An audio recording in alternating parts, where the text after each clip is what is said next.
Hi there, this is Bill Prankard, and this is Mentoring Moments. Every week I jump on here and try to answer one question that somebody's asked. So the question this week is, have you ever experienced any significant sacrifices while pursuing the call of God? How did this impact you, your family, and those around you? Great question.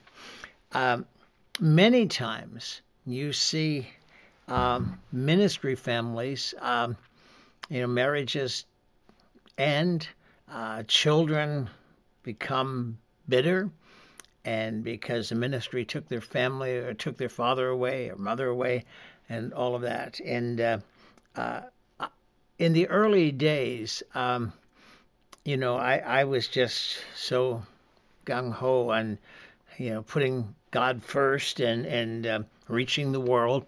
And at the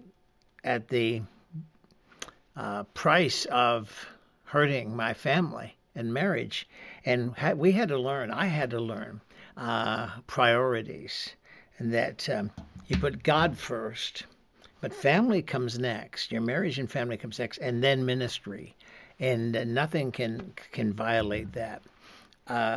So we decided we would include our kids in the ministry, get them involved and get them in services when we could, when it worked, so that they could see and understand. And when I was going away on trips, I would explain, where I'm going, what I'm going to be doing, why it's important, and that they were part of it. They would pray for me before I left. I would pray for them.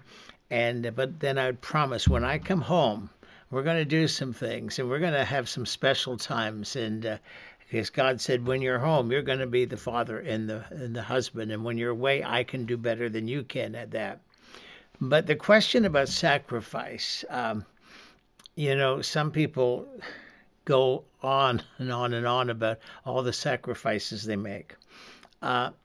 Deuteronomy talks about the fact that the priests, the people that were serving God, didn't do it with the joy of serving God. And so there was consequences. I got to tell you that I have never lost the awe of the fact that God wanted to use me, that he would call me, and that he could do anything through me, and that I get to be a part of this. When you consider the sacrifice that Jesus Christ made, I mean, he left his throne in heaven, came and lived on this earth for 33 years, and then was beaten and crucified and killed, and then raised from the dead, and then ascended back into heaven. When you consider the sacrifice that he made for the joy that was before him, and that's you and me, when you consider that, there is no sacrifice that is too big. It's hard sometimes because you can only be in one place at one time. And we discovered that sometimes, I would be committed to be away in something pretty important in the ministry for special days, whether it was Mother's Day, Father's Day. Gwen said it always seemed to work out that I was away on Mother's Day, or special things in school and games and all of that. And so we would really work at making that up, and we would celebrate these special days on other days and point out the fact that everybody can celebrate last week, but we get to do it this week.